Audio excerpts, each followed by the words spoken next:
Be kicking in a minute.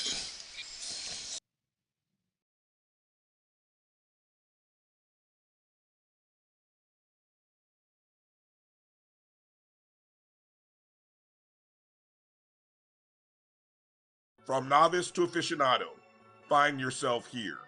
High quality cigars plus personal customer service with Slow Burn. Visit our website, www.slowburnwaco.com. Slow Burn is Waco's only mobile cigar lounge featuring a meticulous, curated collection of premium cigars. It's more than a mobile lounge, it's an environment and an experience rich in history, luxury, and personality. An elegant extension of any celebration occasion. It's the perfect escape and meeting place, a space where you can relax or enjoy a shared passion. Have Slow Burn plan your next big event, or before you are planning to celebrate your win over your athletic rival, you can shop our collections at www.slowburnwaco.com. But if they want to tap, I'ma do the dab, yeah. Let's face it, shopping for insurance can be time consuming. That's why when it comes to your auto, home, and life insurance needs, make things simple and trust the experts at Allstate. They will help you get the coverage that fits your needs while helping you bundle your life, home, and auto policies. Bundling saves you money, sure, but it also saves you time, so you can enjoy the things that matter most even more. Contact me, Tammy Haynes, your local agent, for a free personalized insurance quote. Allstate, are you in good hands? T. Madden and Associates is a sophisticated and experienced law firm located in your neighborhood. We're turning injury to cash. T. Madden and Associates obtained almost $2 million for my injury. They turned my injury to cash.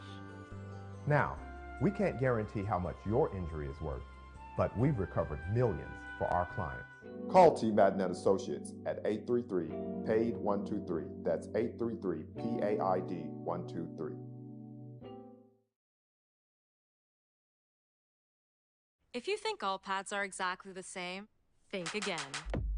This is Always Ultra Thins reinvented with the Always Triple Protection System. This pad wicks gushes 90% faster, absorbs even more so you can feel dry, and locks odors in. Rethink your pad for up to 100% leak-free and odor-free comfort with the totally reinvented Always Ultra Thins. This is always like never before.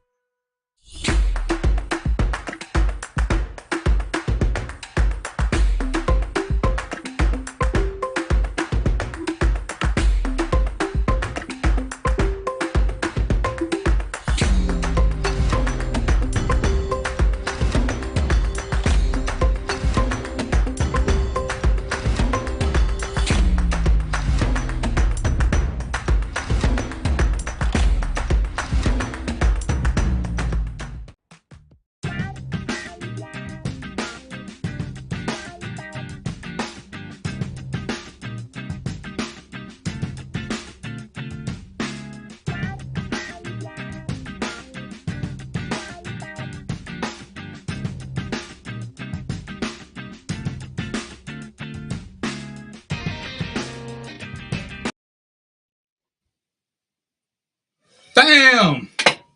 What's happening? What it do? What it do? What it do? Today is October the 12th, 2022.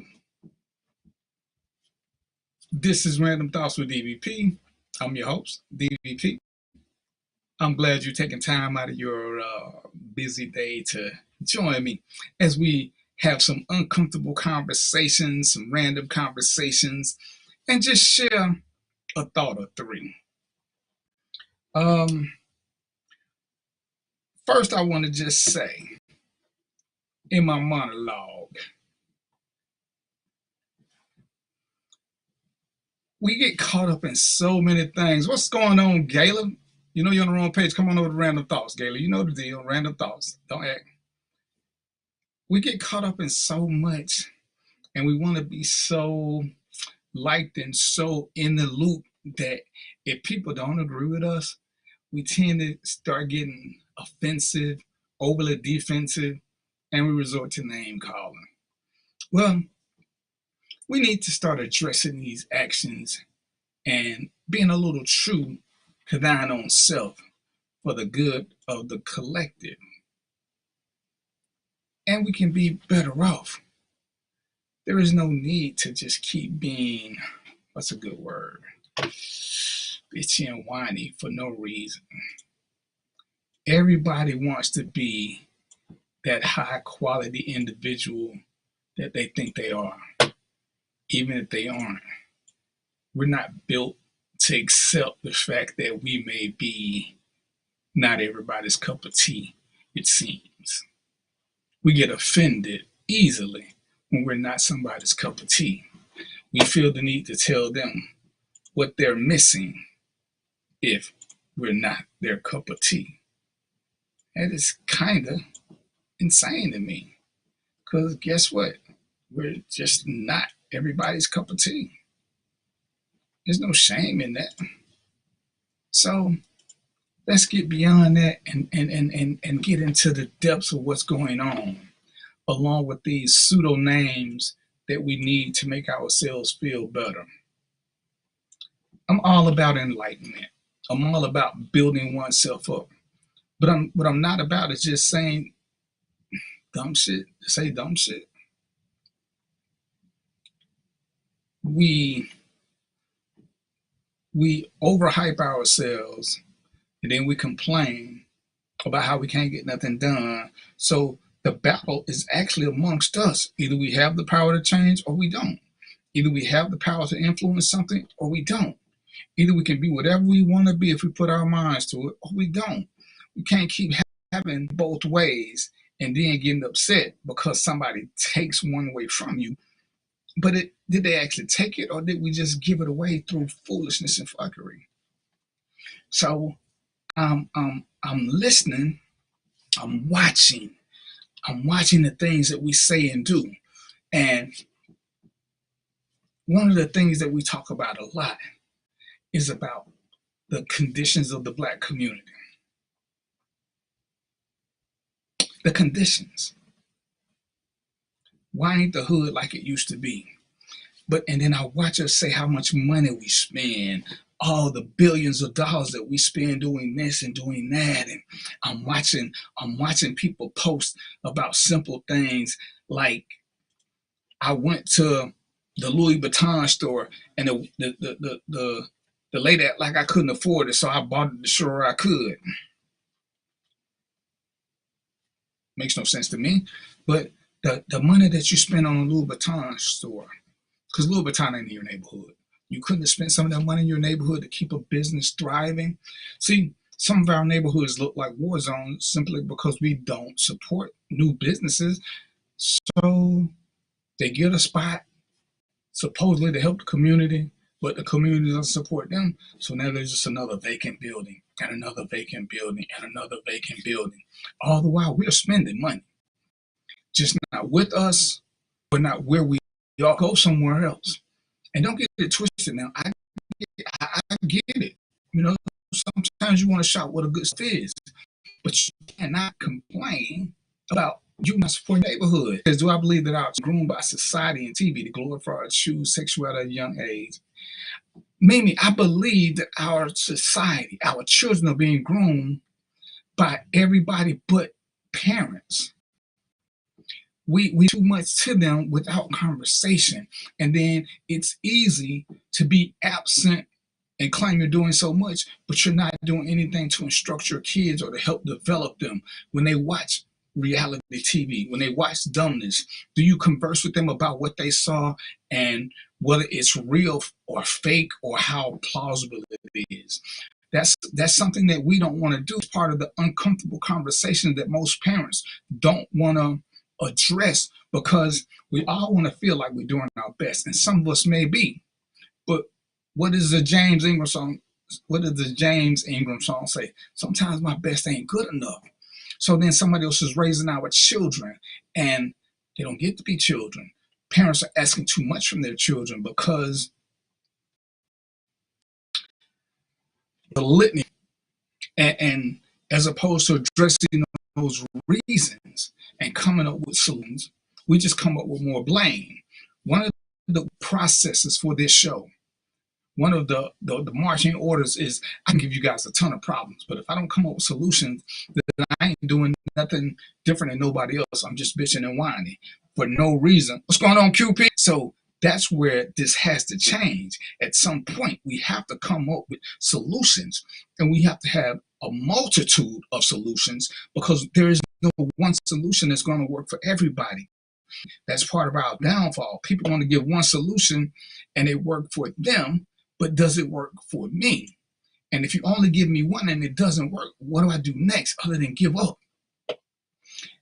As Mo was saying, we got village, but who are the community teachers? Who are the leaders? Who are the go-to people? Who is it that we can leave our kids with? Because now we're in a society where we don't want nobody talking to our kids. We don't want nobody touching our kids. We don't want this. We don't want that. But again, we ain't doing nothing for our keeping them to their wares, because we either want them to have it better than we do. We're missing something. We're too prideful to ask for. Guys, dude, they're too, what's a good word?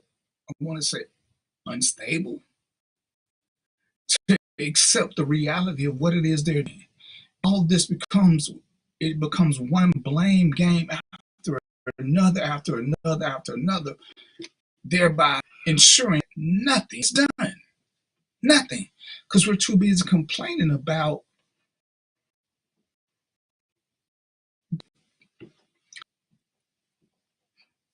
parents can only teach what they know.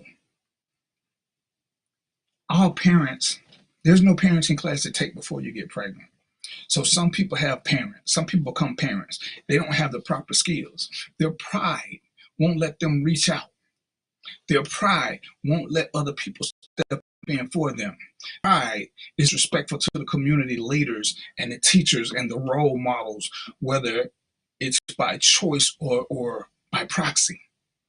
This is where we inherently damage each other. But we are quick to say what somebody else is doing wrong.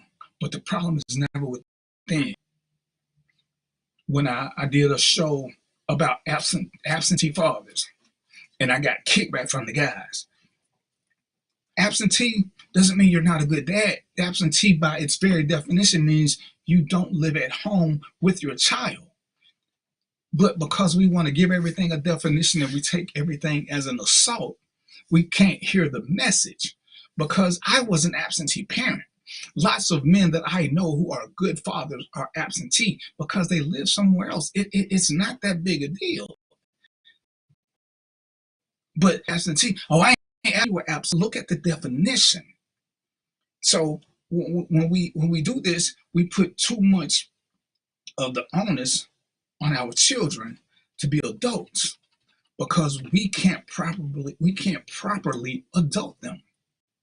So when it comes to letting a child be a child, they still need structure. They still need guidance. They still need supervision. Where are we with that? You know, there are certain things that my daughter knows that she can't watch on TV. There are certain things we'll let her watch with us so we can explain them to her, so she can understand things, so we can push her boundaries. But there's conversation going on. I have a couple of friends who have one TV in the living room. They all watch TV together. So everything has to be a group thing so they can discuss it. I like that mentality. A lot of parents don't have time for that, so I get that. Some parents today blame the children over their own hurt, reflecting the childhood on the child. Right. And because, you know, parents love to say, well, nobody taught me how to do this. I'll give you that. Who taught you how to have sex? We can't pick and choose what we blame. But what we can pick and choose is the option to get better, the option to watch. I grew up in a single parent home. How did I know what should and should not be done as a man? One of my favorite subjects. My mother called me her little man. There's nothing wrong with that, gentlemen, because I was the little man of the house. She was grooming me like you guys want to be called kings and alphas and all this other crap. She was grooming. See, I know men who are in the household with their child. And guess what they do when they leave home? They hug their little son. Hey, little man, you're in charge. Make sure the women are okay. See, little man is little man because they're going to work to be a big man. That's pushing positivity. You can call him king if you want to. I'm not a fan of this whole king alpha crap. But I am a fan of putting somebody in a position, especially a child, in a position where they can learn to do better by giving them some things. So once you give your child some tasks, you are preparing them to be a good adult. Good adults, good humans become good people, man or woman. That's what we got to push. But if all I'm saying is, oh, I didn't know how to do this, you'll learn to figure it out, you'll learn to figure it out. And then when they learn from the streets, we're upset about the streets. That's pure insanity. Who does that? We do, because it's easier to blame than to fix. What did Frederick Douglass say? It's easier to build a better man than to fix a broken man. But we don't want to build because that means we have to accept some level of accountability and responsibility. There's something where all parents have failed. There's something where most people have failed. Do you let that failure keep you down, or do you rise above it? See, and that's where our biggest problem lies in. We don't want to be blamed for anything. We'd rather make another excuse for it. And to say, hey, this is where I can do better. And that's our problem. But it's easier to blame the kids. Oh, I didn't have this, you doing good. You got more than I got. What are you teaching them? That you're bitter? I mean, that's all they get. Give them something instructional. Give them something that works for them. Give them something where they can educate themselves and feel better themselves. But we don't want to do that. We want to keep passing our old childhood. And I get sometimes we even say, I want my children to have it better than me. So we don't do anything. We just let them have whatever. And we lose sight of the big picture. Why is that? We don't do it well. And this is part of this whole self-esteem. My self-esteem is low, so I want to pass that on to my kids. You know, it's crazy how many parents either are jealous of their kids or are trying to live vicariously through their kids by new things that they never got a chance to do. You're not letting the child, forget letting the child be a child. You're not letting the child be his own individual person. You are trying to force something on them. We all grew up. We were all kids. We realized how our parents forcing us to do things made us rebel even more. So why do we think it's going to work all of a sudden? My youngest daughter is being introduced to ballet. She's being introduced to Girl Scouts. She can pick from these things. The ones she gravitates toward, we'll keep her in. The ones she doesn't. The oldest daughter, my last daughter who just left home, she joined the military. Surprised to me and on my boat. She never said anything wanting to be in the military. She moved down here and she got involved in ROTC. Bam! Her gateway to wanting to join the military. It was nothing that I pushed, and but I didn't push it on her. I didn't think she would the military. We don't know what they like. We have to expose them to certain things and let them see and let them choose. But we have to be willing to be vulnerable, honest, and open to legitimate communication. The child will learn something. That's a proven fact. Do we want them to learn we have a hand in, or let go at it and figure it out on their own? That is the dilemma. Is our self-esteem so low that we get upset if our kids become smarter than us, or know more than us, or if they ask us questions we can answer? In this 21st century, with internet connects and search engines, there are very few things that we can't find out if we want to. Some of us live in that out of mind mentality, and it's insane. Mimi, anyway, Mimi, I'm sorry. How are you? What's up, Mo? But is it that we live in an out of mind mentality? Is it we just don't want to recognize? Do we just want trying to build us up? I ain't got time for the little one. She'll have her day. He'll have his day. We're so focused. You know, I made a post and we just want to get into about how men, especially because that's the group that I'm supposed to be mentoring, and women too, we get so caught up in wanting to tell everybody else what they should be doing versus what we should be personally doing. We are experts on something that we have no knowledge of. We want to call ourselves kings. Do what you want to do. I'm not a fan of king. What have I done to be a king? What does being a king entail? Why do I need to be a king? We need fewer kings and more warriors. See,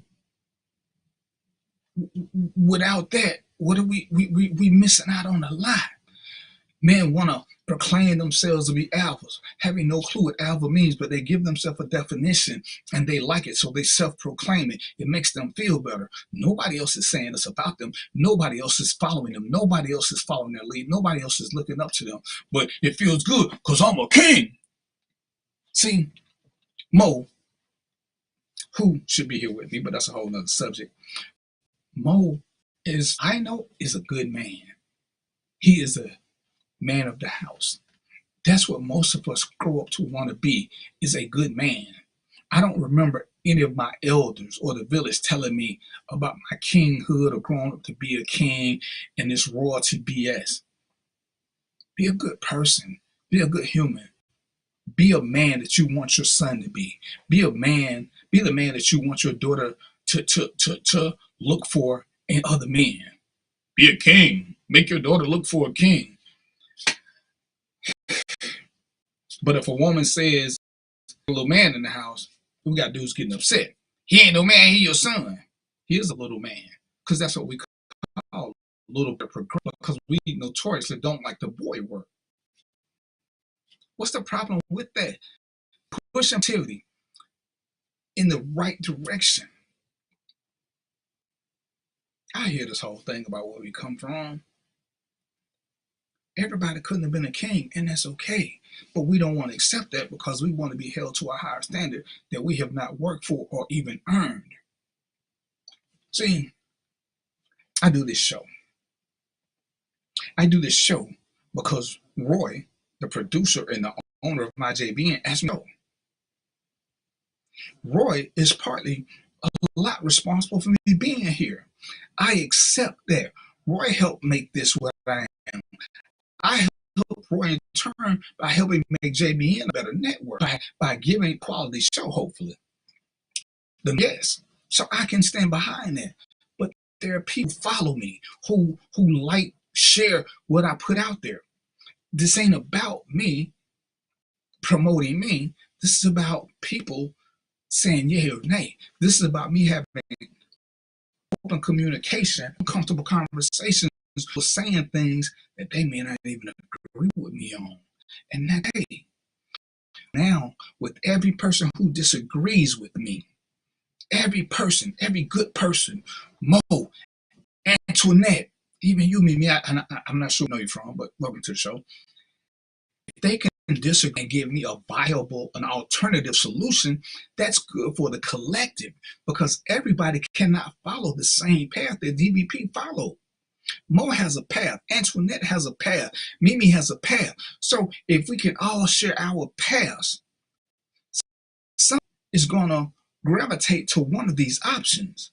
But we have to have a multitude of options because there are very few things where one option works for everybody. And where we fail, that's where we let our self-esteem, our BS egos get in the way. I'm not going to, Antoinette, I'm a man. You should. Well, men have dumb ideas too. Women have dumb ideas too.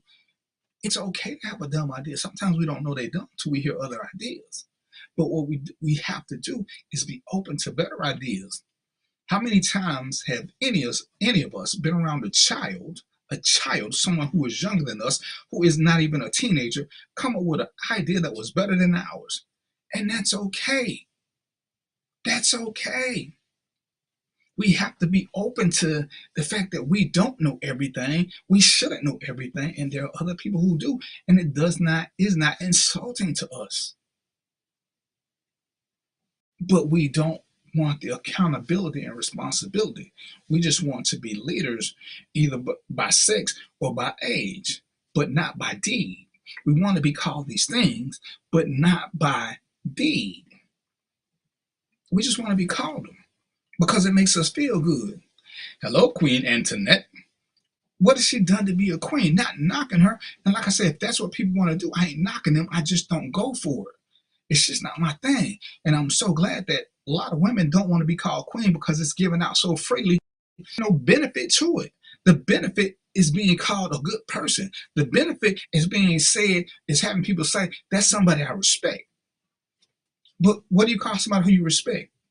Do you call them king? Do you call them alpha? Do you call them, hey, I'm going to submit to you? We don't. So these titles become so important to me. This guy, and this guy alone, that is a self-esteem issue. That I need a title to defend who I am.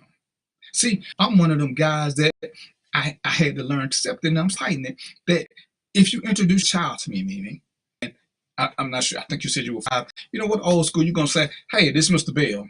And I'm saying, like, child, I'm saying, just call me Darren. And I had to learn that that's not okay for a lot of people. Even though I prefer to be called Darren, I understand in the total scheme of things, because this is how I raised you, call adults Mr. or Miss at least by their, but never by their first name. So if I don't want your child to call Bell, I'll be okay calling me or Mr. DVP. And we still are going in the right path. What up, Ron White? I brother. Come to the right page. Random Thoughts with DVP. Stop playing. And we all make mistakes, but why do we need these titles? What are these titles supposed to do? You know, what do you call the person who brings home the checks and pays the bill? You know what you call them? Receivable. Why do we want that title? Adults. Why do we want that title? We got all these other titles, but we're suppressing our kids because we're getting them so caught up in intangible things that make no sense, have no bearing being better humans. So we get caught up. You know, I asked the question, why is it? And we can make it unisex, but again, I'm here to talk to men. I am a man. I have been a man all my life, biologically, physically, however you want to put it. So I can talk to men better. That is my responsibility. Why do men want to tell women how to be women? Why do women want to tell men how to be men? Neither has any experience in it. What they have is in somebody else. You may have a role model, yada yada. Is what does it matter for me to sit back and tell Antoinette, or I'm gonna use me first. It's wrong because Ron is here. Me and Ron talk trash all the time. But I'm gonna take Ron out. Let me use a woman. For Antoinette to tell me, oh, you need to shave your beard. Ain't no woman gonna want no man with a hairy face. See, that is whining. You're speaking of a personal preference and you're trying to make it generic across the board. That's total BS. When a man tries to tell a woman what she should do to get a man, how do you know this? You know what you are attracted to. I know several men. We are not attracted to the same things. Me and Ron may not like the same things. Me and QP may not like the same things. Me and Doug, all the guys who come here, we don't all have the same likes and dislikes. Me and Roy don't have the same ones. So who am I to say what men like? I can say positively what I like. I got guys telling Trina what a real man don't like, but her husband likes him. So yeah, there are times I jump in because you're being a little bit disrespectful because she's not your woman. So what you think what we like is not important. And when I say that men whine, that is all I'm talking about. You're talking about something that you have no place to step in on. Now, if a woman asks a question and says, should I wear this dress or this pants outfit? I can say, hey, I like the dress outfit.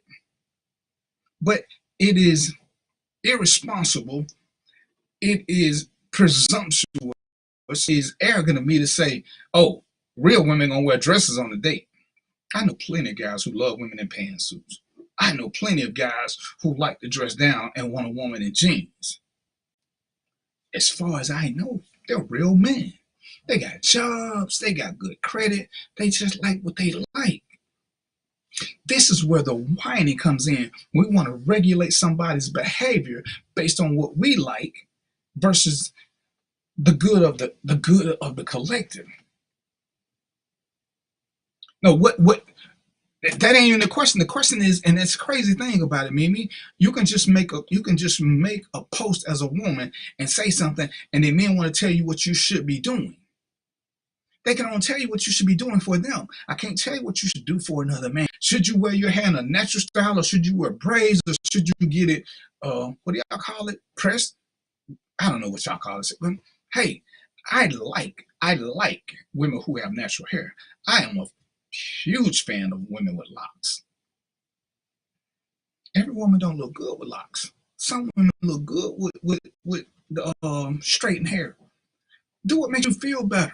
It ain't gonna change my like or dislike for you.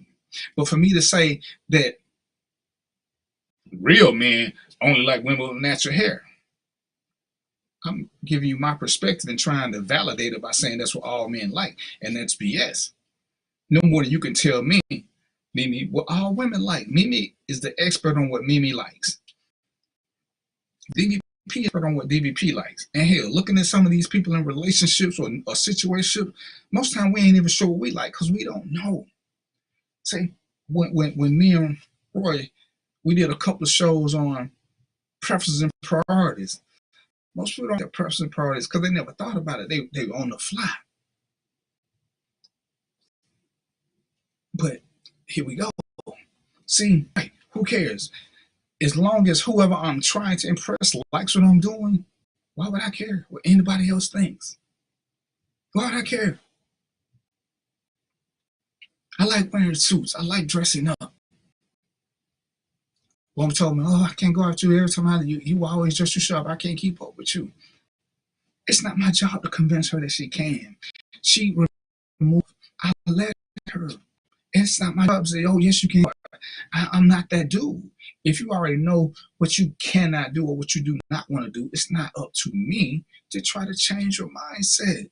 Now, if you ask me a question, it's like, damn, man, you always dress snazzy. How you get afford all this? Now I can give you some tips on how I do it, how I get money, how I save money, how I shop. But it's still ain't for me to tell you what men like. I can only tell you what I like. So when these men want to tell women what they should do, how they should act, when these women want to tell men what they should do, how they should act, where's your expertise? You've never been a woman as a man. As a woman, you ain't never lived that role, so you can't. But it will fall into the same thing of men trying to regulate women with birth control. See, a man tells me, oh, you emasculated yourself by getting a vasectomy, which I thought was hilarious. But you're trying to shame me. But you, sir, have 6 children, no wife. But to you, that's being a man, leaving babies behind. You proud of the fact that you don't pay child support. You proud of the fact, oh, you don't get married because you don't believe in the white man's system. But your baby's mother is married. So another man stepped in and is taking your place, taking care of your kids and the woman that you left behind. So when people say, D, why are you always defending women? It ain't that I'm pandering, I'm dealing with real life. Because when I ask the question, how many men have been left behind with a child? Oh, it happens. True that. Does it happen 10% of the time? I doubt it. Less than that. So more than 90% of the time, it's the woman who's being left behind while this young man goes on to live his best life. But here we are telling women how they should be doing, what they should be doing. Oh, they all angry. Well, they should be angry. Who got them impregnated? Who left them behind? One guy tried to justify his leaving his baby mama because they didn't get along. And I'm good with that. If you and the mother don't get along, y'all shouldn't be in a relationship other than co-parenting. But what about your child? So the fact that you have a child, you will leave your child behind because you don't get along with the mother who you chose. You chose to have sex with her. You chose to have unprotected sex with her. You're smart enough to know results can be of unprotected sex. So now when it happens, you, the man, has the ability to walk away and leave her behind. You don't sign up for child support. You do what you can when you can. But you don't understand why she's like she is, why she is a little bit more cautious about dating the next man. Because, yo, me, I'm a good man. I ain't going to be like your last dude. I ain't going to just leave you. But we want to tell women how they should act. Oh, if they weren't so quick to lay down with these dudes, they wouldn't get pregnant. But then you tell me pregnancy can't just one person, it takes two.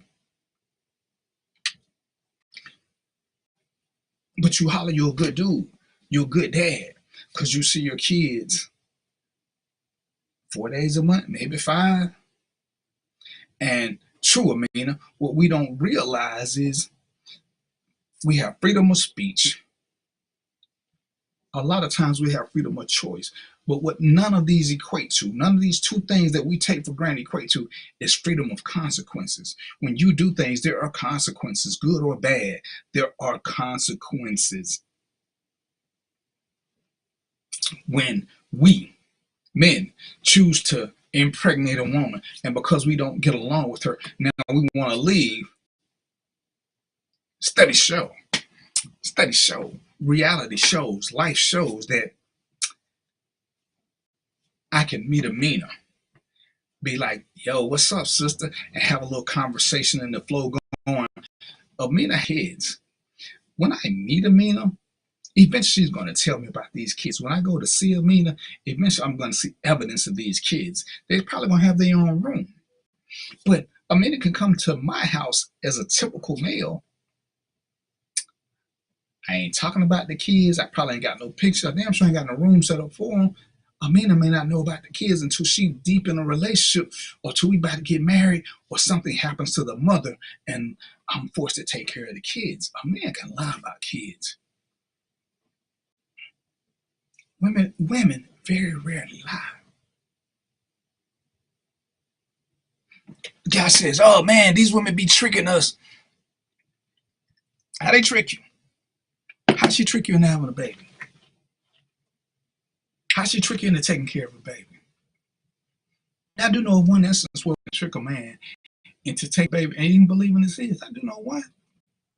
Because, again, I'm using Amina. Me and Amina can be in a relationship, and Amina can be in a relationship with another man and happen to get pregnant while we together, and I'm being the good dude that I am. So, let's get married because I don't want to have a baby out of wedlock. It happens. I never know that the baby in mine. That's the only time a woman can trick a man into taking care of a child. Men take on the role of bonus dad, aka stepdad. I just heard step.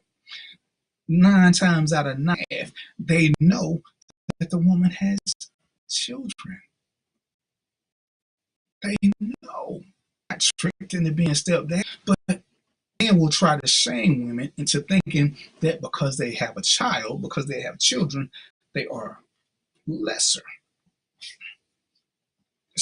Statistics, studies, life shows that that is patently false.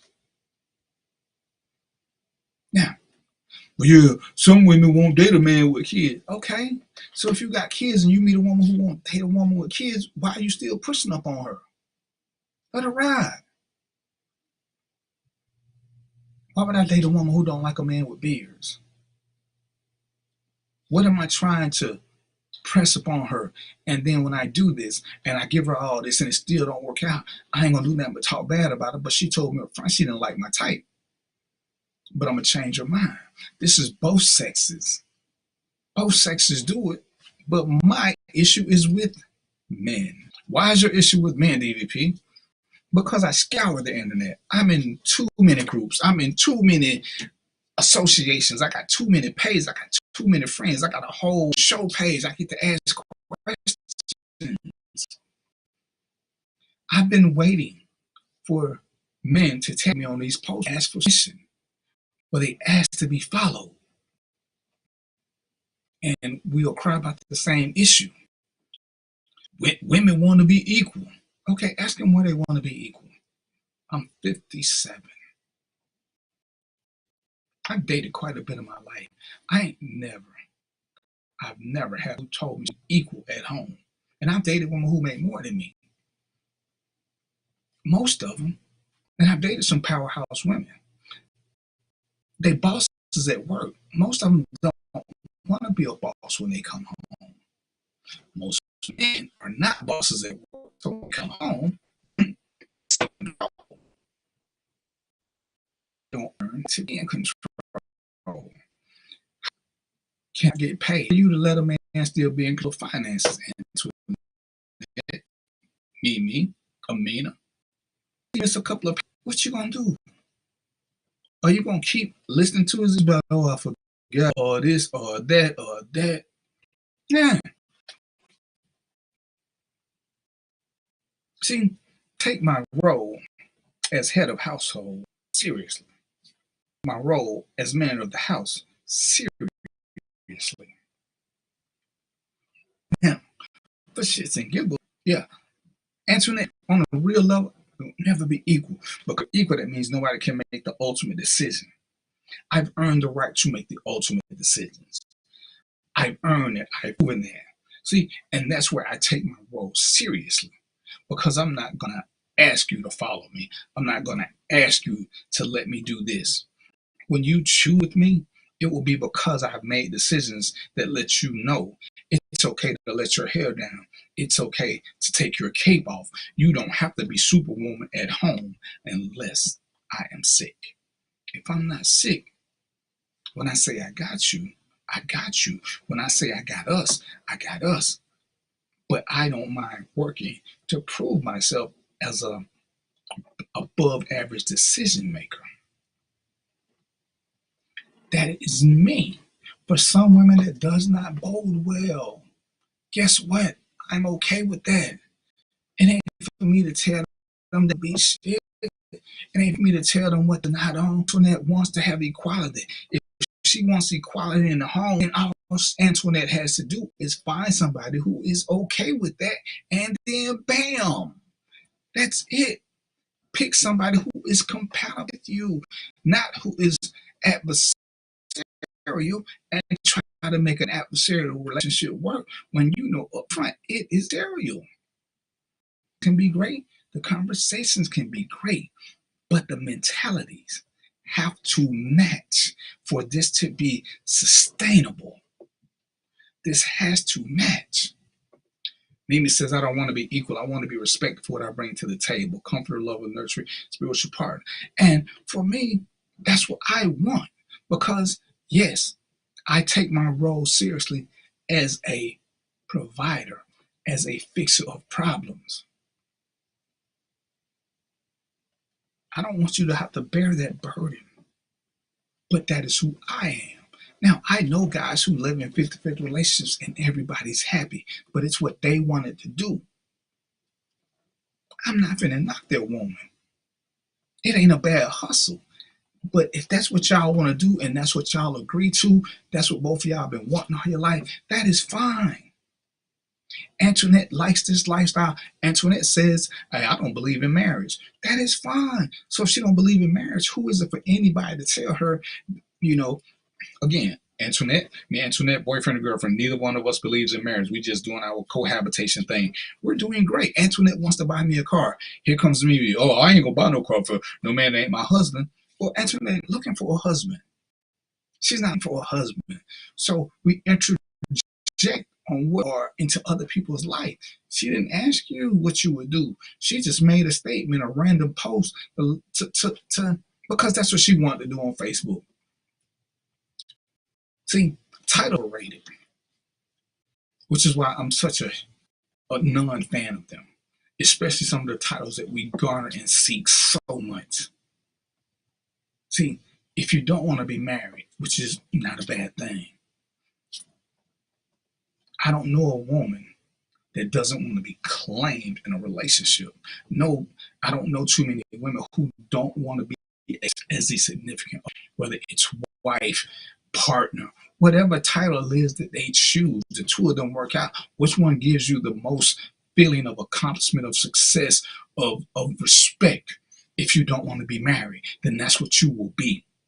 That is what I know to call you. You are my significant other. You are my better half. Because we don't believe in the sanctity of marriage for whatever reason. And that's okay. See, when guys want to do things, that's what they want to do. But we can't sit back and keep being destructive and self-imposing on people just because they think differently from us. That's what makes us so, what's a good word? That makes us so unique and different and insightful, because we can all give a different experience. We can all give different levels of expertise based on our lifestyle. I can't speak to a lifestyle of living together and having a partner. I have never done it. Would I do it? I'm open to that if I met a woman who didn't want to be married. But for me, it makes less sense. She is independently wealthy and has retired. It makes sense for me to have a wife because I'm retired. I have a great insurance plan. I want my wife to be on my insurance plan. That's what I want. But if I'm married now, I'm acting single. But if I were to meet a woman who was retired, had her own life insurance, or she's actively working and got her own insurance, then fine. But financially, it makes no sense for both of us to be primaries and paying top dollar when we get a family plan and one of us give them money. And if we're a couple, that means both of us save. But I'm a financially, fiscally responsible guy. Let's see, my neighbor bought a house with her boyfriend of 6 months max. And Charmaine, stop it. But hey, if that's what worked for them, that's what worked for them. Doesn't work for everybody. I mean, look, let's just take my situation. I got Trina from Syracuse. I brought her down here. We were not married. We were not married.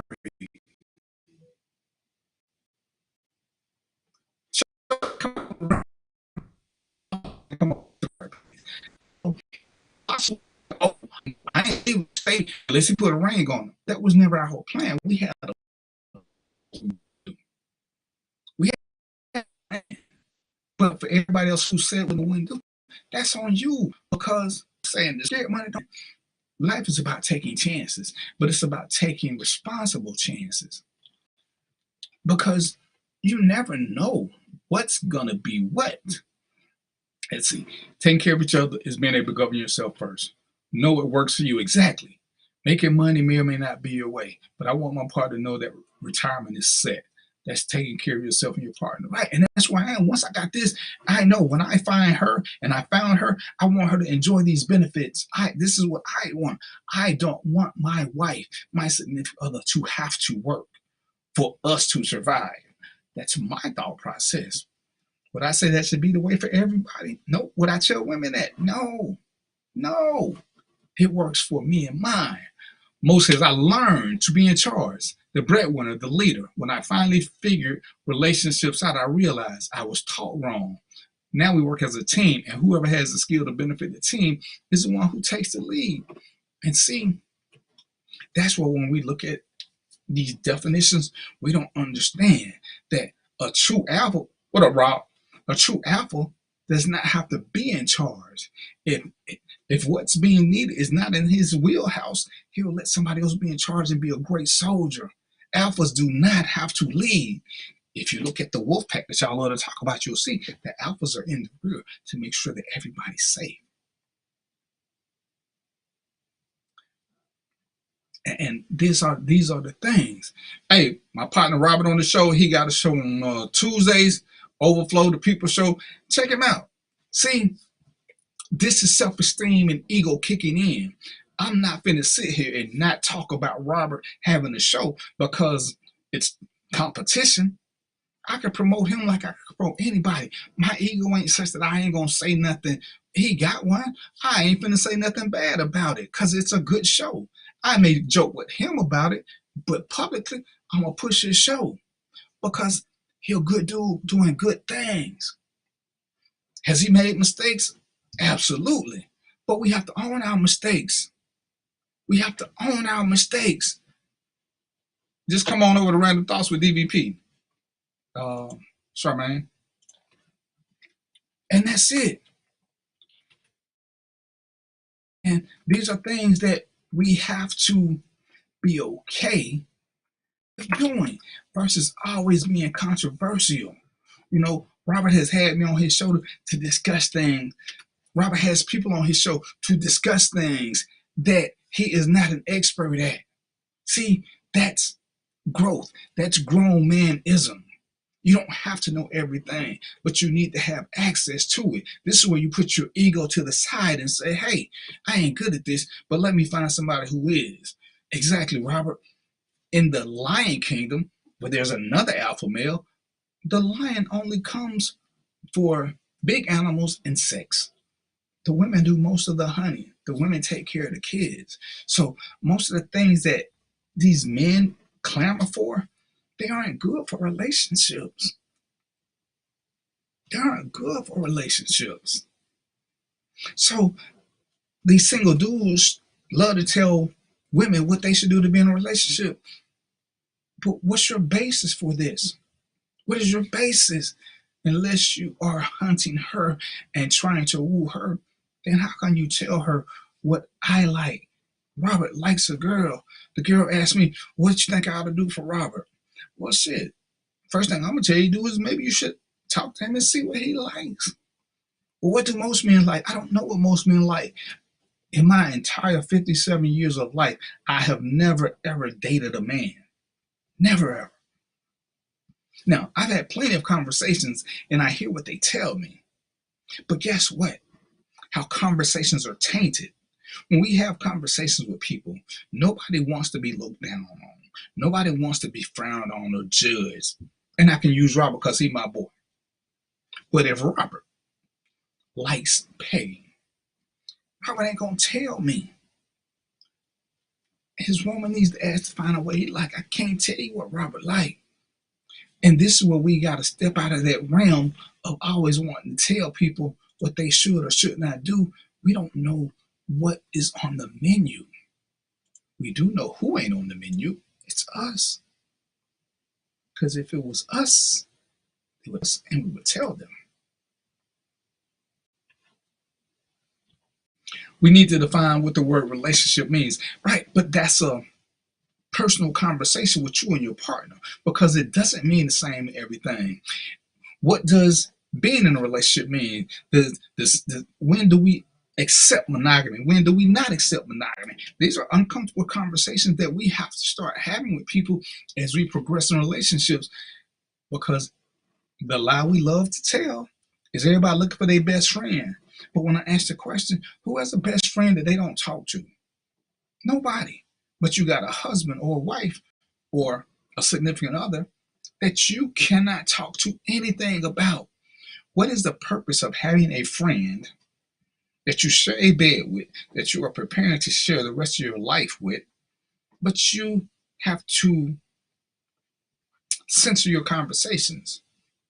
So, Charmaine, Melinda, all y'all who on the wrong page, Mimi, Robert, Antoinette, why would you want a life partner with censorship? When you have a best friend or when you have a good friend, what is there that you can't talk about with your good/best friend? Not just a random friend, but with your best friend. What conversations are off limits? Melinda, come on over to Random Thoughts with DVP. I'm glad you're here. Come on over. Stop playing with me. I ain't gonna say nothing about your team. Random Thoughts with DVP. I'm already live. Just come on over to the page. Right, but you have to say what is it that works for you.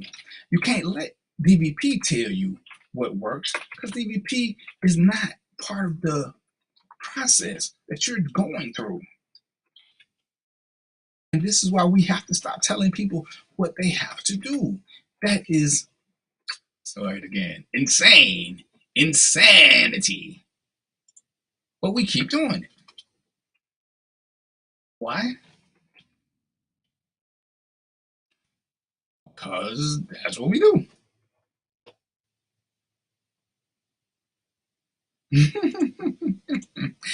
Antoinette says that we having sex when a relationship from the gay.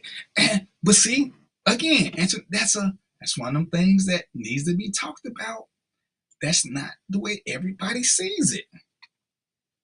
Some people can have sex with no strings attached. That's not a problem, but it's something that should be discussed. It should be discussed. But most people won't have that conversation. When does it become this? You know, I can sit back and say, yeah, I've had women who I had regular sex with who were not in a relationship. And one was looking for a relationship, but wasn't for me. But we had this conversation. Therefore, nobody got hurt or felt used. See, if I meet a woman, and I have met women who said, you know, what Antoinette said, we had a sexual relationship, and I let them pass. I didn't want to be in a relationship with them. I wasn't there. So I am not about to use somebody just for sex. That's me. Doesn't make me special, doesn't make me great, just means that I have a standard for certain things. And there's certain things I have no standards for. So, hey, my halo, sometimes it works, sometimes it don't. But you have to know what works for you. You have to know. As Charmaine says, at this age, I believe most men are intimidated by a successful woman. Lots of guys are, and I differentiate between men and dudes. Biologically, they look the same. But men, by my metric, grown-ass men, by my metric, are not intimidated by anything. They looking for a strong woman for when they need her. See, I accept the fact that there are going to be times I get sick. I accept the fact that there are times I'm going to be petty and into my foolishness and fuckery stage. I need a strong woman who can regulate me and say to me, D, stop being an ass, stop being stupid, stop being destructive. I don't want a puppy. I don't want a puppy. Some women like being puppies. I'm staunch. I don't want to ride or die chick. If I'm doing some shit that's going to let me die, stop me. Hit me in the head, take me to bed, give me something, and make me go to sleep. I say that, I say it in jest, but I say it in all seriousness. Why would I want you to let me do something that will cause me to die? That's not love. That's foolishness and fuckery. Right. So there you go. Thank you, Melinda. Come on over, Charmaine. You next. Come on over. Intimacy does take time. Sex is not always intimate. I mean, it can be an intimate act, but some people can regulate their emotions and they can separate that 20 to 45 minute time frame from the rest of life because they have goals and they don't want to get tied down in a relationship because, as Charmaine was saying, some men, some dudes cannot handle a woman striving to be the best her she can be because it becomes a competition. What do you do if I have seen lots of males who are when the woman makes more money? Well, see, right now, my relationship, I make the most money. We've talked about this. As I get older and I cut back and scale back, she's going to pass me. I'm okay with that. I'm okay with that. My money won't diminish. She'll just make more than me. But we are set. And this is the trick, Mimi. You said we have to give whatever we require. Most of the time, women will give more, especially when she is into a dude. See, one of the things I will say true that is true for the bulk of women, when a woman loves a man, she will lie to herself about him, because y'all are more times than not invested in the situation, even when you see not just red flags, but full-fledged stop signs, because y'all think he gonna change. He may even say it, but he's not doing it. See, a man should never, my thought, a man should never ask a woman to the table. When I ask you out, I've already assessed that you make my table better. I don't need to ask you what you're bringing. If I need to ask you what you're bringing, I don't need to ask you out. So when I show you my table, I'm going to sit back and watch you make my table grand, because that's what women do in great relationships.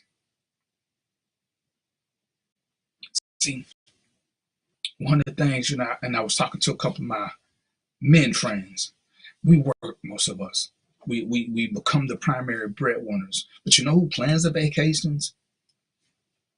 Our better half. Because they know if they leave it to us, we won't do it. We accept the fact that our woman will subliminally ask us about certain dates to see if we're busy or not. They plotting and we don't even get it because we're so busy trying to do this and this and this. And they'll just tell us, hey, we're going to Jamaica the second week in August. I already checked, you ain't got nothing planned. And they'll pay for it and make it. Because waiting on us to do it, we'll keep falling behind. And it ain't that we don't mean well. It's just that we're doing so many things.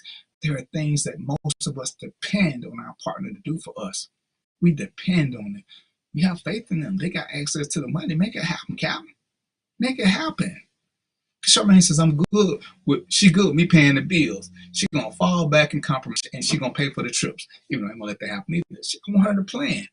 But see, and this is where negotiation comes in. If she wants to contribute to our trip, see, I'm all about that, because now we're a power team.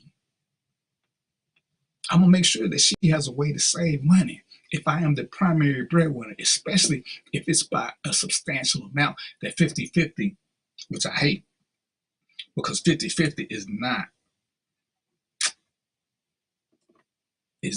equity, it's equality. So for shits and giggles, if I'm making 100 grand and Charmaine is making 30 grand, why are we doing 50-50? I make 70 grand more than her. That is not fair for her to split anything in half with me. Now, if she wants to pay, and I'm respect that she wants to pay because she wants to be a true helpmate, okay, well, you take care of the groceries, you take care of this, and I got the rest. That way she's still contributing to the household, but she's not trying to compete with somebody who's making 3 times as much as her. And if the roles were reversed, we got to have this conversation. It still has to be the same in my book. It's not about equality. It's about equity. It's like the thing says, who did more for you? The guy that had $20 but gave you $20, or the man that gave you $200 when he had $3,000? Which one gave you more? And that's where you learn who you're dealing with. What is more? Is more all he had? Is more the greater amount? That's when you find out who you're dealing with, and these are the uncomfortable conversations that we have to have. Because if we don't know who we're dealing with, and we can easily be fooled by what our eyes show us.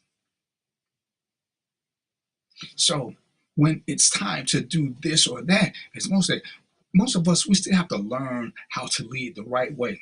My best example is when a man is in a real relationship, decent relationship, things are progressing normally, and we want to get a bedroom set or a dining room set, whatever. We want to get a living room set. I'm gonna take Trina to the store. I'm the man of the house. I'm the chief decision maker almighty. We go to this store. Trina looks at some living room sets, and guess what? She's gonna show me 3, but it's one she's gonna sit up on and talk about how comfortable it is. See, I already know that's the one she's picking. Guess what I'm going to do as the man, as the leader? I'm going to follow her lead and pick the one that she likes best because the house is her domain. That's just being smart. She let me, emphasis on let, because I ain't in denial. She let me make the final decision. And I'm okay with that. See, I know guys who won't do that. She picked this one, but I don't like that one. Well, damn, dude, if you're the one who always working, why wouldn't you let her? Remember, I want her to make my house into a home. I want her to make my house into a home. Most men, even though we some of us got great taste, we don't make a house into a home. We can decorate it nice, but it still ain't a home. You know who makes it a home? More times than not, that woman who is us. They'll make it a home, somewhere you want to be. So we just follow their lead, even though we're the leaders. Because leading ain't always about being out front. Leading in its truest form is sometimes about sitting back and helping other people be the best that they can be, letting them shine. Leaders don't have to keep saying, this is mine, I do this, I do that. That's that self-esteem and ego kicking in. Why? Because I feel the flex. I want to be misogynistic. Lots of us dudes want our woman to be dependent upon us. That's okay to a certain point. See, I would never date. My theory is I need a woman. I need a woman that is for me. I don't just need a woman, but yeah. And I want to be with a woman that needs a man. See, I want for us to need each other. That means we'll fight a little bit harder to stay together. See, when guys have, these feminists talk about, they don't need a man, they don't need a man. And that's great. If they don't need a man and you hear this, why do you feel the need to date them? But why did they feel the need to say that specifically to you? I've had very few women tell me that they don't need a man. Especially if I'm trying to win their affection. Yeah. When Betty Bobhead is talking to me, I don't need a woman. Because I don't want her to keep trying to apply. So I want to cut this off so we don't waste each other's time. But when Amina sit down next to me and she winking her eye, I'm not giving Amina that same thing. I got this. I don't need nobody in my life. Because I'm liking what Amina's bringing to the table. So I want to encourage her to keep talking to me. See, that's where we go. What you come out? Sure, man, if you ever come to the right page, then you can be on the show. The right page is Random Thoughts. Quit talking away in the cheap seats. Come to the good shit. But the need that we don't properly address is that I need a good woman. Most women need a good man, not just a woman. See, we leave that descriptive adjective out because once we find the right person, once we find that person that we feel is right, who has shown a little something, we start acquiescing and making changes without being asked, without being told. We start rearranging things for this person without being asked, without being told. Why is that? Because we feel that this person is for us.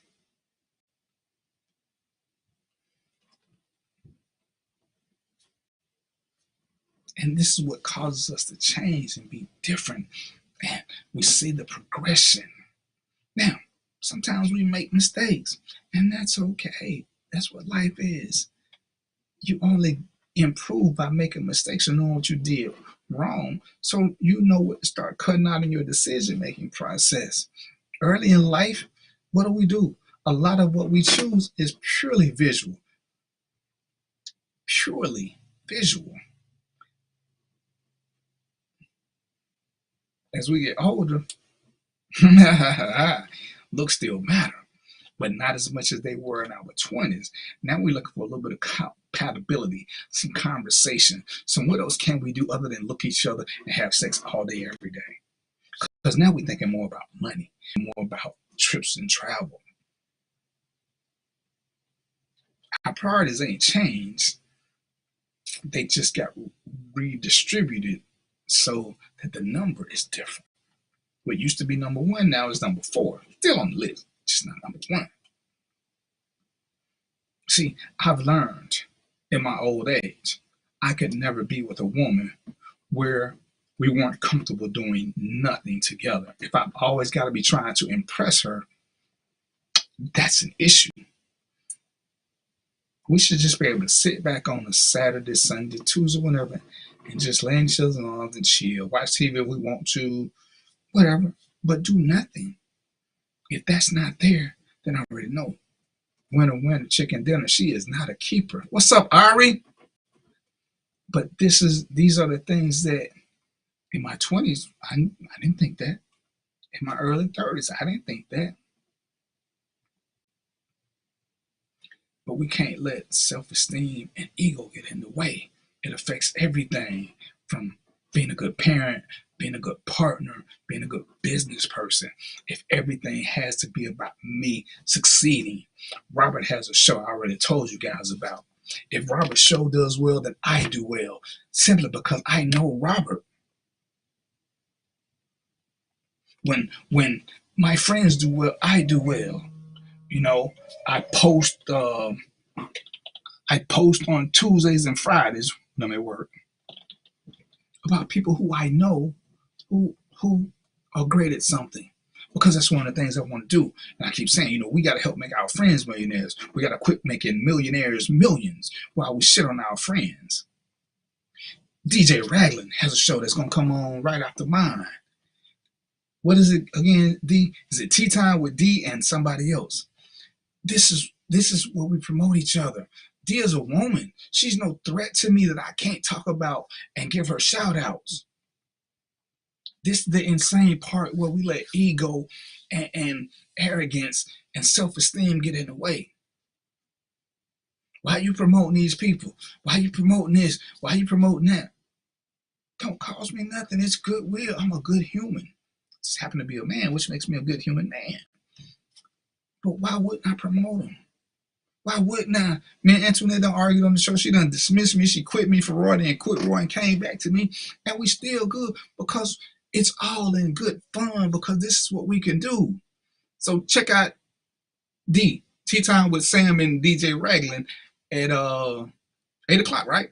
Yeah, hers coming on right now. So, you know, grab your quick drink, go join her, and they have some really good subjects. And I watched the show. I've been on the show. I appreciate women who talk intelligently. They're not just whining. Whining is when you give a problem with, but you have no solutions to it whatsoever. Then you are whining. What up, press? What up? That is what whining is, when you just bitch about a problem and you don't have any type of solution. You're just venting because it makes you feel better. You feel the need to try to drag somebody down. If I'm going to tell you that you are doing something wrong, I need to tell you, give you some ways that you can do it better. Robert will tell you, I have given him suggestions on how he can make his show better. All the while telling him he has a good show. That's a great show. But we can all use a little tweaking. Those of you who were around when I first started, who would congratulate me or inbox me, they would tell you without fail, I asked all of them the same question. I appreciate that you like the show and you think I'm doing a great job. But what I really would prefer more than anything else is for you to give me some suggestions or tips on how I can make the show just a little bit better. Some of you had some great suggestions.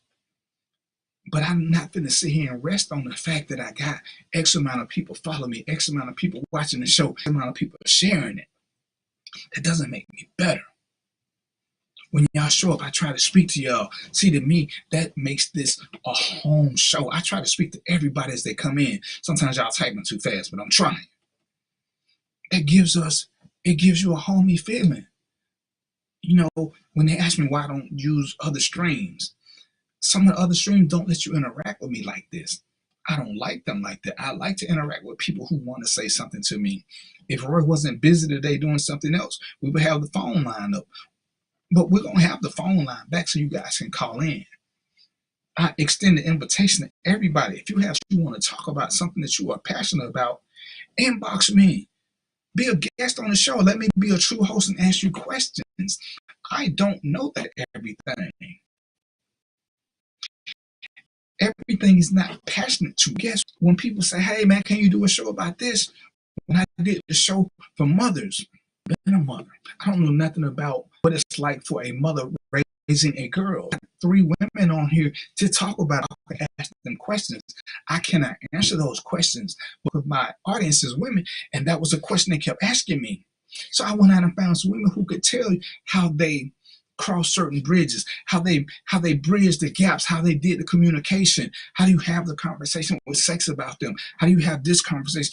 I don't know. I'm not finna act ignorant and try to tell you, oh, women should have this conversation with their daughters and sex about it. Yeah, I don't know. My ego and arrogance won't let me try to the phone, but I can grab some women.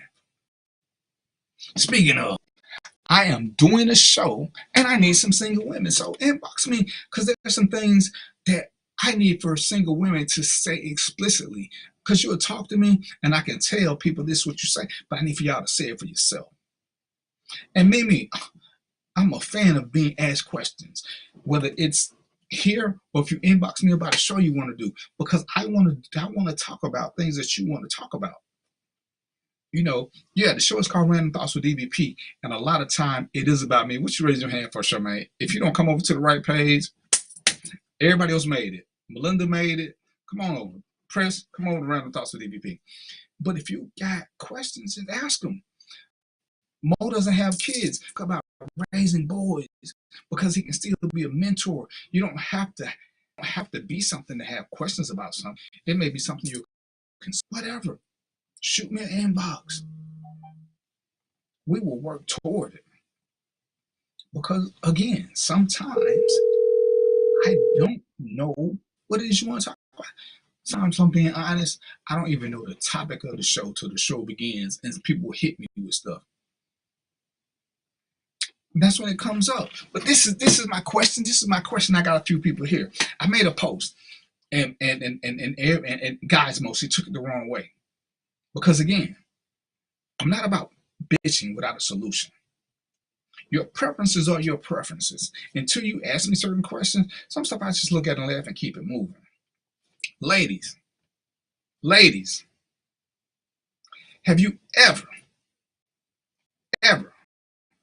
went to a date and brought a third party with you, expecting your date to pay for that?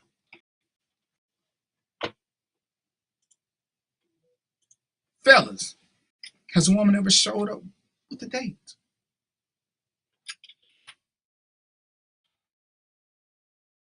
and expected you to pay? See, I see guys complaining about this quite a bit, and I'm confused. Click on the link, and then you'll see the live. It should be the first thing that pop up. So when guys keep talking about women doing this, who's doing this?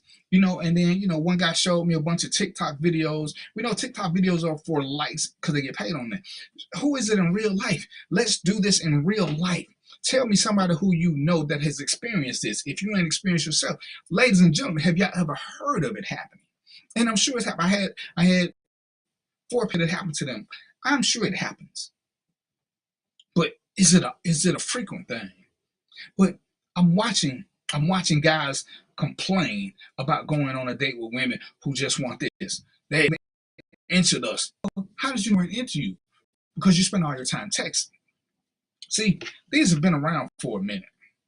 And if you spend time on one of these, not doing this, but talking, I can talk to D. I can see if D is into me before I ask her. But see, if all I do is just text and shit and ask D out, they say fine. She say when? I say Friday. She say cool. She say what time? I say 8 o'clock. Boom, that's it. We don't know nothing about her.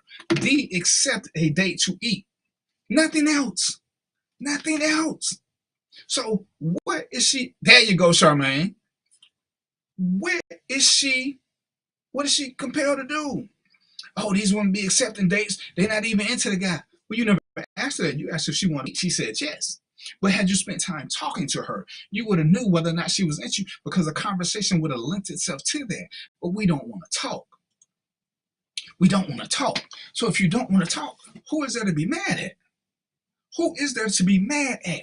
Yourself. Because if you talk to a woman, you will know what her intent is. You will also know what your intent is. I'm getting excuses. One guy said he's stuck, so he don't like talking on the phone.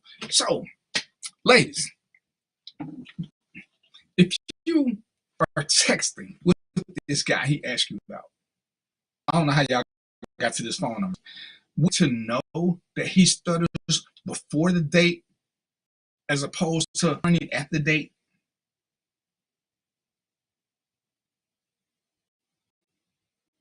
Ladies, you meet a guy, we're going to just say, for shits and giggles,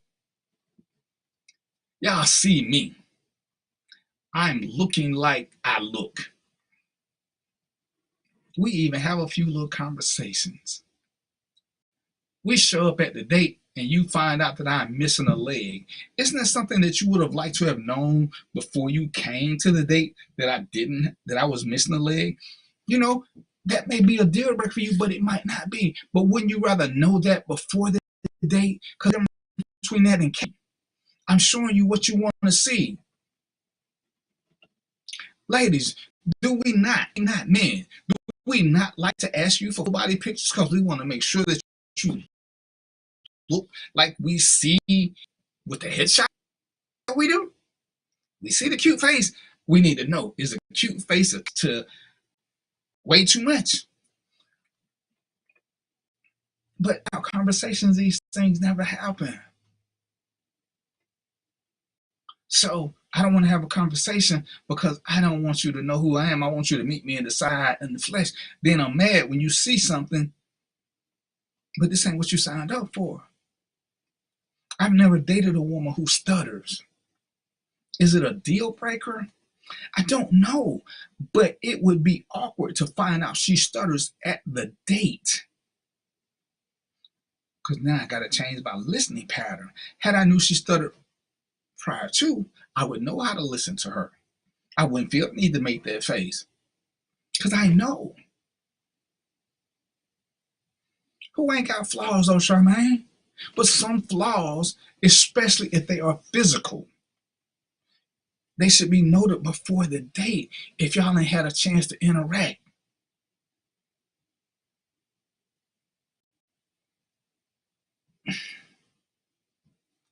But we don't want to do that. But then I want to hold you accountable for going on a date with me at the end of the date, when I only asked you to come and have lunch with me or dinner. See, what I've learned in my life of learning stuff is that there are some women who are just having sex, but we're too bashful to ask. Every woman don't want a relationship. Some cool with maintenance men. It's okay. He wants to know, hey, I know if you see, when I was married and we were separated, I always put that up that I am still married. We don't together, but I'm married because I don't want no shit. I wasn't going back to my wife, but legally I was still married. What you mean it ain't working? I see everything you're doing, Charmaine. It's so special. But I always put it out there, and I want to say, why do you keep saying you're married if y'all don't live together? Because I am still married. Who knows? I mean, I could get hit by Cupid's arrow or something and want to go back. I just need to put it out there. Yes, we are apart. I don't have anything left at her house. I'm just for the process, divorce papers are filed and everything. But if a woman doesn't want to date me because I'm married, I'm not going to sit there and tell her why she should date me. Oh, I'm going to be getting a divorce soon because I don't know how long this damn going to take. If that's what she wants to do, then okay, I got to let her go. And I sit there and try to shame her. Oh, she every one of them. Oh, she won't. I'm trying to show her the I made a mistake. Me accountable for that. Blah blah blah blah blah blah blah blah blah blah blah blah blah blah. Okay, so if she doesn't want to date you, why not just let her? Why are you trying to shame her? And it's that agitates me more than anything. Need you pay your phone bill, man? That's the thing. Every woman ain't gonna be attracted to me. I don't care how many y'all are. I ain't gonna be attracted to y'all. I see it, but I ain't every pretty woman. Most of us, I would say, probably dated somebody our friends looked at us kind of crazy. Like, ooh, that. But about them, there was something about them that you like.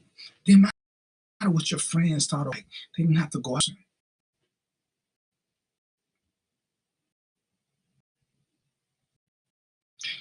These guys play games. Say, if you don't ask them, then I'm not going to say.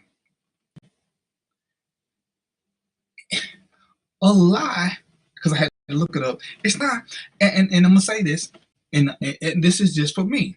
My thing was lots did not want to know. If you ask, I'm telling, because I don't have time. But I don't know what you want to know. If I'm sitting back asking you questions for the things I think are important to me, the door is wide. I want you to be, and some things don't get me twisted. I mean, some things don't even fall under that. But if I know there's something that kind of do need to say, I do. I mean, do I need to tell you that? I don't think that's an important part until we become. One woman wants to know about my 401k. I think you're stupid. That's not gonna happen. None of it. Ain't a lie. I'm just not telling you. You know, when was the last time I don't know if I would answer that question. It depends on the conversation. But there's some questions I ain't answering just because you ain't the hell to ask. You know, I've been asking my side. I'm not answering that question. So it depends, but this is where you have to have conversations to test the compatibility factor to see where you guys are mentally, because mental connection will test physical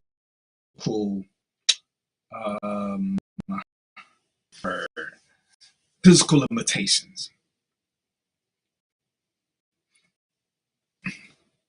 You know, women can be swayed to deal with a shorter guy because he's cool. Men can be swayed to deal with a bigger woman because she's cool. There are lots of things that the millennial will let you overlook. In this context, most men aren't different from most women. When we're into you, we will lie to ourselves about your shortcomings. We will lie to ourselves just as much as you will. The truth of the matter is some women can handle more than what men think they can. There. See, that's a whole 2 mouthful. Most guys don't know what women can handle because they're not used to dealing with women. And sometimes, this is why I blame women, sometimes they deal with guys and don't know because they look in, feel like they can say this, and this, and this, and this, and they can't. But there are very few things in my experience that most men can't accept, because we're going to listen things, we're going to joke about some things, some I know have been intimidated by certain things. And we want a lot of men to be soft and sweet.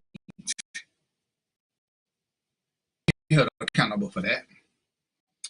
But you don't want to tell them certain things because you think you're going to be cast out, which means now you are lying. But again, I have learned that women are okay with having a maintenance man. Lots of women are okay with having friends with benefits. They don't want to bounce around. Lots okay with lots of things involving sex.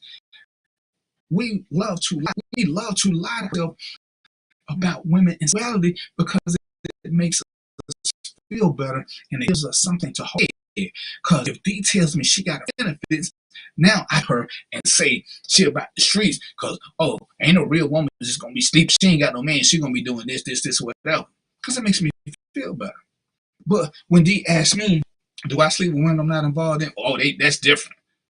Well, if I'm sleeping with women that I am, but I believe that women who are men always want a relationship. See, that's that. I mean, what is it when you have an idea that goes your reality thinking? Shit, I was trying. Now I forgot what it is. But that's when you got that because now it doesn't make sense. It doesn't make sense. Mimi says, I want to know everything. I want to know everything you want to know about me. If a man doesn't ask questions, he's really not into you. Ask respectable questions. Exactly. And as time goes on, the questions can be a little edgy depending on how the relationship is going. But you can't start off with asking edgy questions. You have to start off with questions that connect is. That's where you are. If that's what you push the envelope a little, you can have that have sexual window or overtones because you got being there. But very few women are okay with sex being at the forefront of all the conversations over and over again.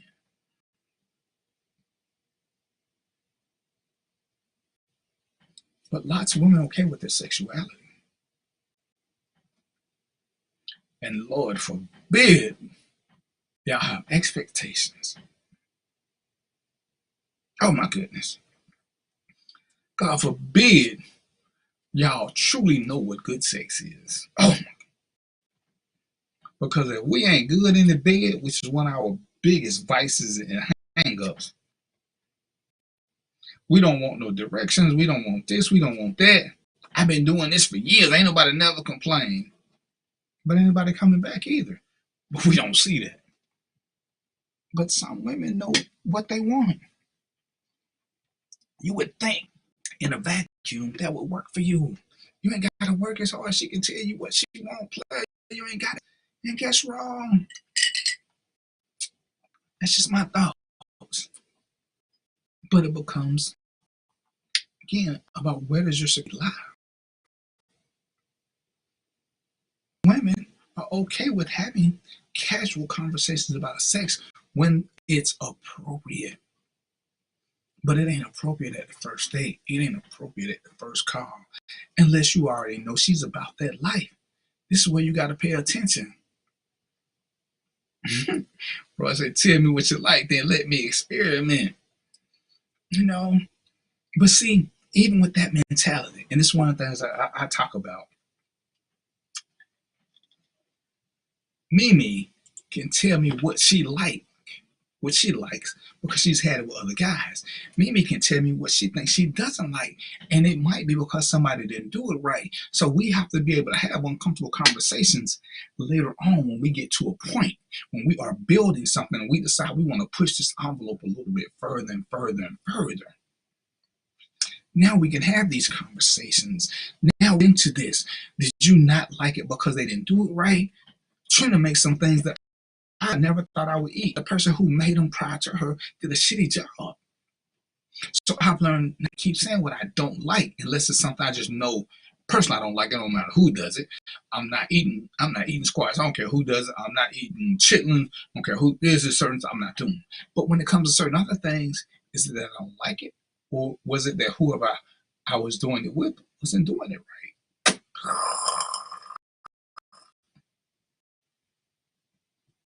Comfortable conversations. Mimi says some grown folk stuff, and this is where you have to realize who you with. What you do outside the bed is the line connects. And in casual encounters, this is crucially important because we don't realize how that ties in. This is why some these things, because they know how to make the tie in, because they can DEFTLY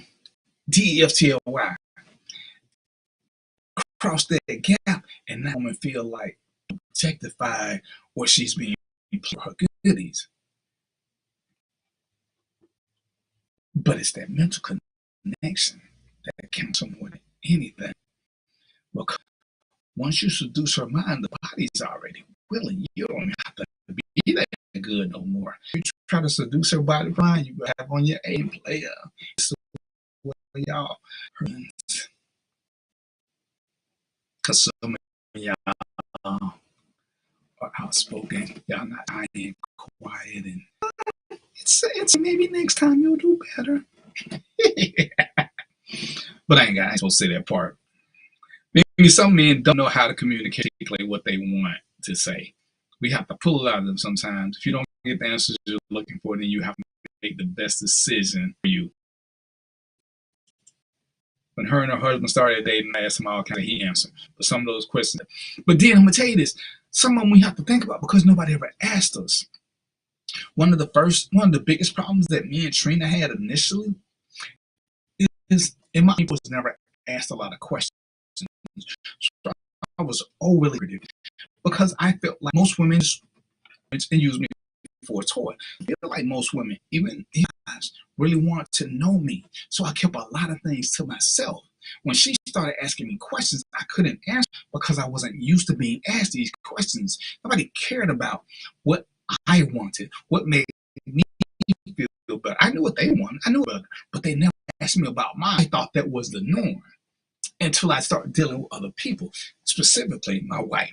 So if any better, you can't do any better because this is all you're getting. Women who are asking you what's the word, surface questions, but they're not getting it to you. You know, I'm 57.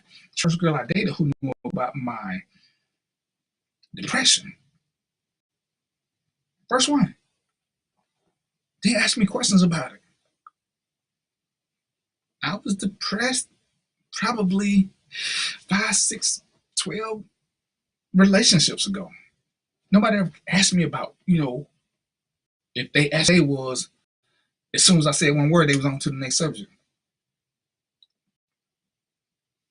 But this is where we can't have the uncomfortable conversations. And eventually they're not even uncomfortable because, what did we say earlier? This person that you're dating with, that you're thinking about giving an application to become your significant other, husband, whatever you call them to make your significant, you got to have conversations that are uncomfortable to the average person.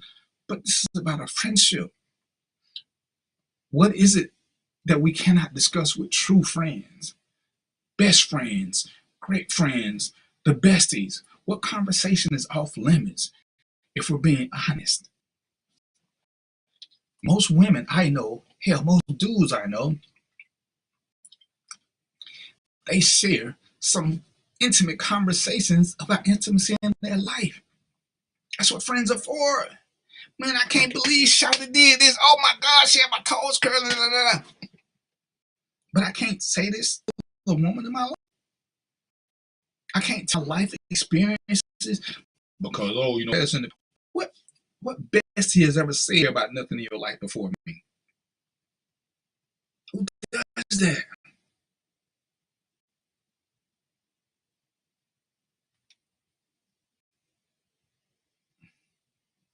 What do you love, Charmaine? Does what help? You lost me on that one. But this is part of the uncomfortable conversation that we got to start expanding. This is part of the open communication that we got to start doing. This is where we have to let our ego and self-esteem kind of not rise to the forefront, that it blocks us from getting to a point of good behavior. Every woman ain't for every man ain't for all of y'all. But when you're trying to understand certain things, it's good to have different perspectives so that you have something to negotiate. No man can tell you another man, no woman can tell another woman wants. Our gets another person trying it is they like. See what it is they like. Push the envelope from there. Push the envelope from there. With class home. He sets his requirements from the door. And even a little, because we're still learning this process. I was talking about with her husband as said earlier, as I went through, we're learning some things, not confident, but we're learning to be more confident with her. We don't feel the need to always be out front doing this.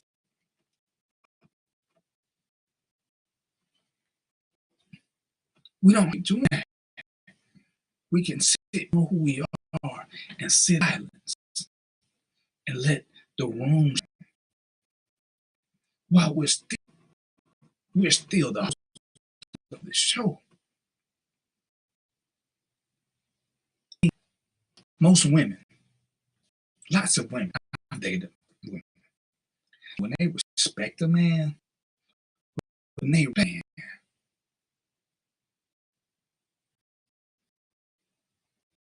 when he does things or says certain things, they submit because they know he doesn't speak out of things. So when he tells them it's time to stop talking without saying STFU or comment, they become a little bit quieter because they respect what he's saying and they got to see what it is that happened to get him there.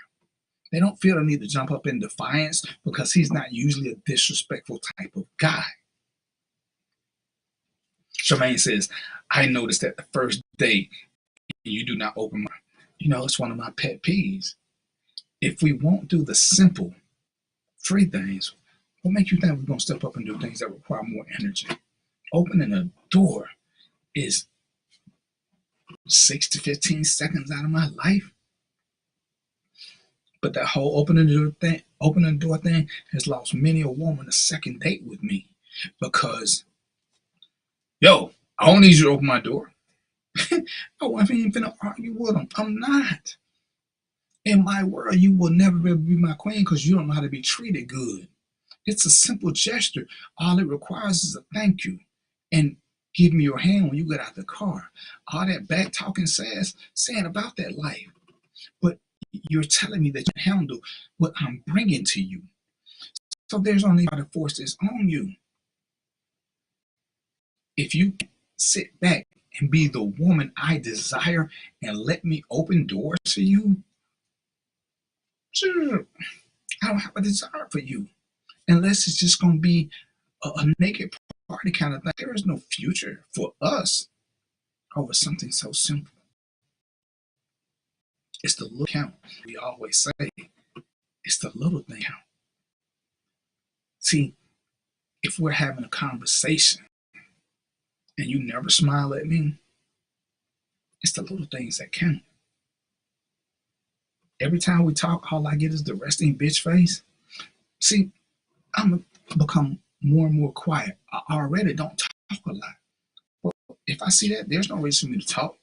Anybody who's ever been around me knows that I like to smile. Even when I'm being evil and simple and petty, I'm going to still smile because I'm having a great time. But here we are talking and sharing things, and I'm just looking at you, or you looking at me. That said, talk to me more. I like it, Charmaine. That's right. Wait them out. That's what I teach my girls. Wait them out. But this is a thing that, I've heard women say, well, most guys don't do it. I done got used to it. And that's okay. That's okay. But when the gentleman shows up with his chivalrous behavior and he does it, can you accept it? That's all that's important. See, when Dee said she asked her husband some questions and he didn't know the answer at first, was she willing to wait and give him time to understand and explore himself to give the answer? Or did he just brush her off?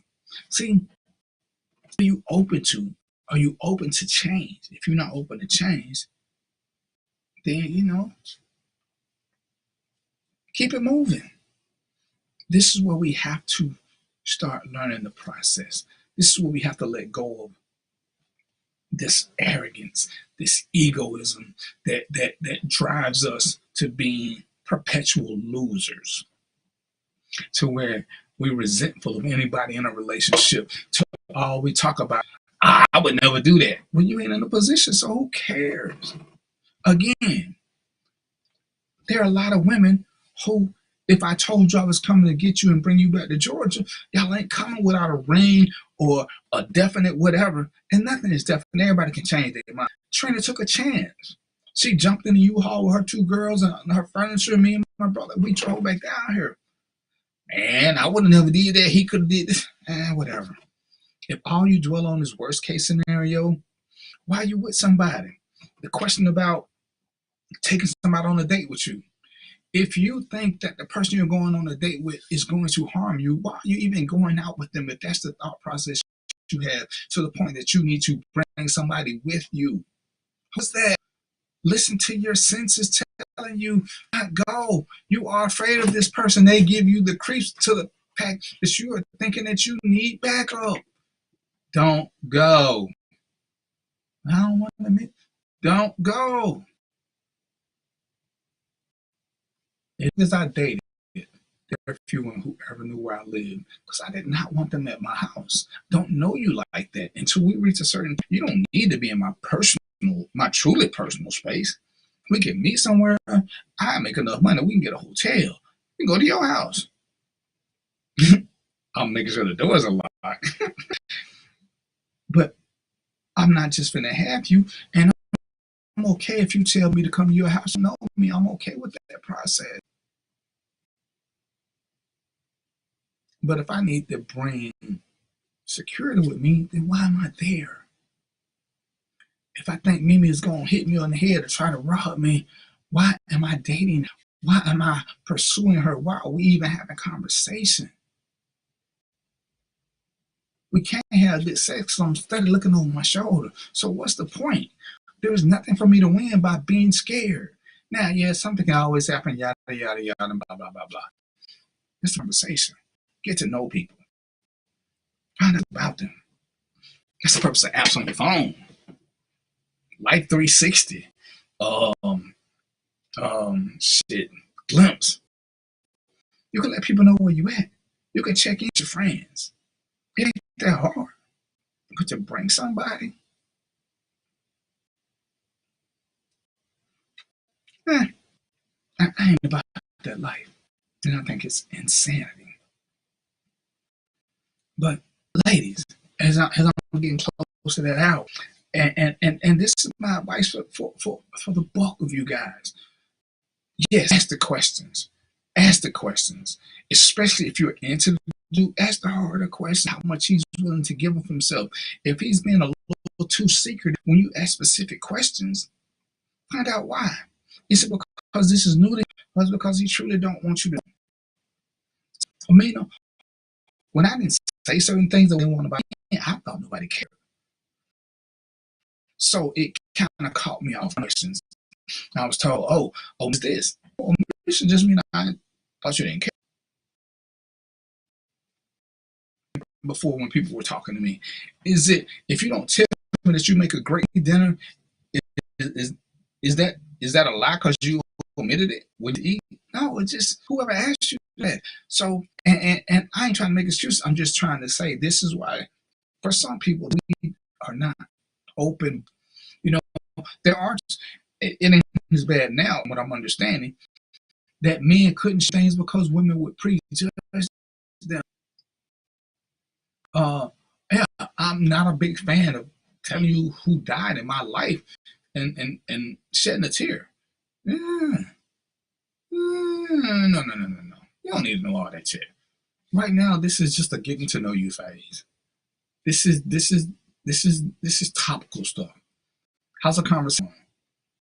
How do you pronounce your words? You know, these are just basic stuff. You know, how do you dress? Do you dress like you're going to the park? Do you dress like you're going to the garbage can? Do you dress like, how are you dressing? And indeed, that's a great thing to do when you go out on a date. Let some friends know where you're going. Have a check-in with them, you know. Even if you find yourself overly enthused by the date and want to have a role in the, hey, again, shoot your friends a text and be like, hey, this date is going great. I'm spending the night. But shoot them my address. Why you ain't got no charges, so bootleg? But shoot them an address where you at.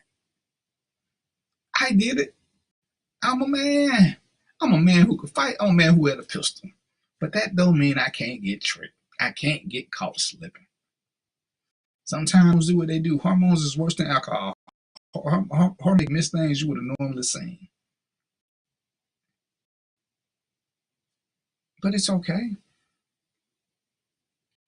It really is. But get to know who is who and what is what.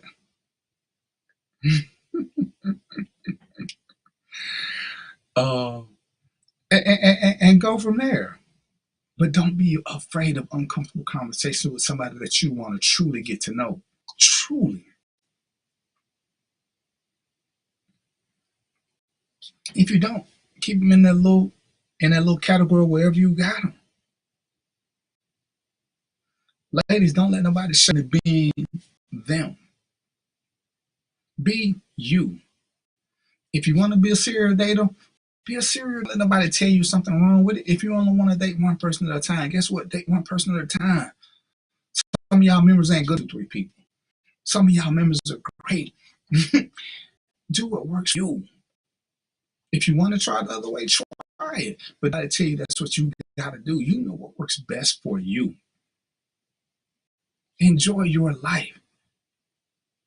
You don't have to be reckless, but you won't be reckless. Hell, reckless once you do, if that's what floats your boat and makes you happy. Every decision that you make does not have to be grown and responsible. I'm so tired of that shit. Most of us have petty moments that we know is wrong. Just acknowledge them and keep moving. Don't stay in that funk. Don't let people keep pushing negativity. Learn what I've unfollowed many a person. I've friended many a person. I have blocked people. Sometimes I just, certain types of negativity I just will not deal with. All right, big line. I'm gonna come check y'all for. I gotta go up there and go be a good husband so I can keep my marriage going. Check out D. She getting ready. It's gonna start in a minutes. Tea time with. I forgot her name already. It's tea time. D. Can they find your show if they just Google it? Put it in there. Talk about the night. Let's support each other. Social support 9 times out of 10 is free. Do something.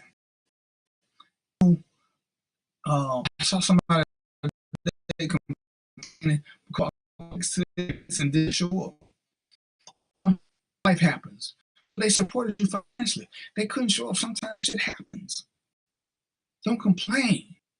So I don't need your financial support. I just need people to like page, follow page, share my, invite friends to come here.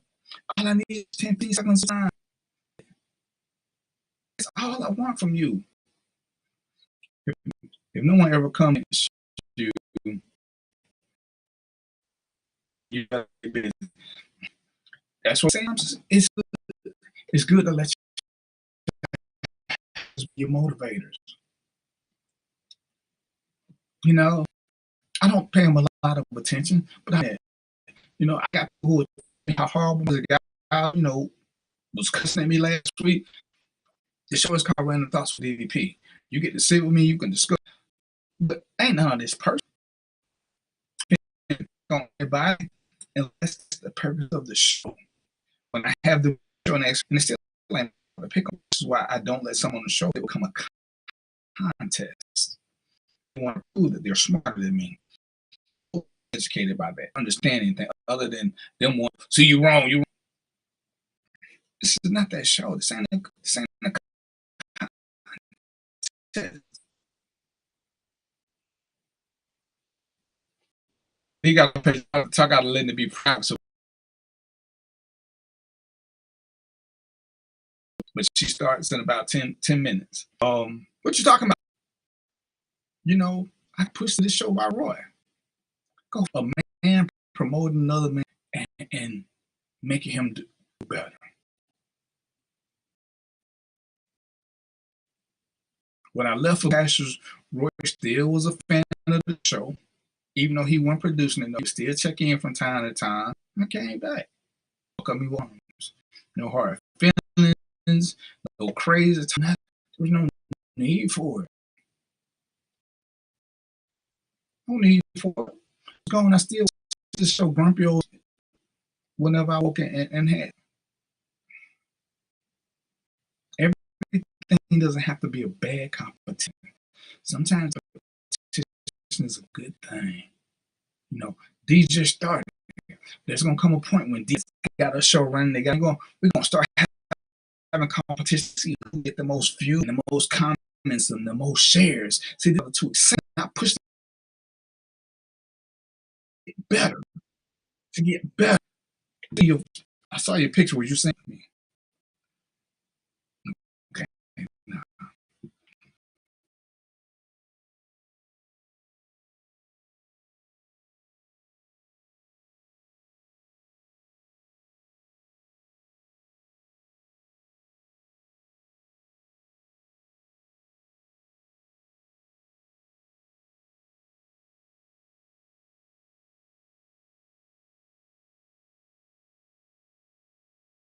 Go and we'll be next week. Like I said, if y'all got anything y'all want to talk about, inbox. I'm open to everything. If you want to show, tell me what you're passionate about. I'm gonna page and see, because I need to make sure you got sense. I need to make sure you got sense. That's just one of my little pet peeves. But y'all know what it is. I ain't been drinking like I used to. Charmaine called me fat. Alcohol burns calories. But this is Random Thoughts with DVP. DVP. This is produced by my JBN and Roy, where we are unapologetically black. We believe in holding people accountable, and we believe in having uncomfortable conversations. Because we just gotta try. So with that being said, it's liquor here, so I ain't finna choke this whole thing. Until next week, y'all know what it is, right? Peace, popcorn, and chicken grease. Yeah.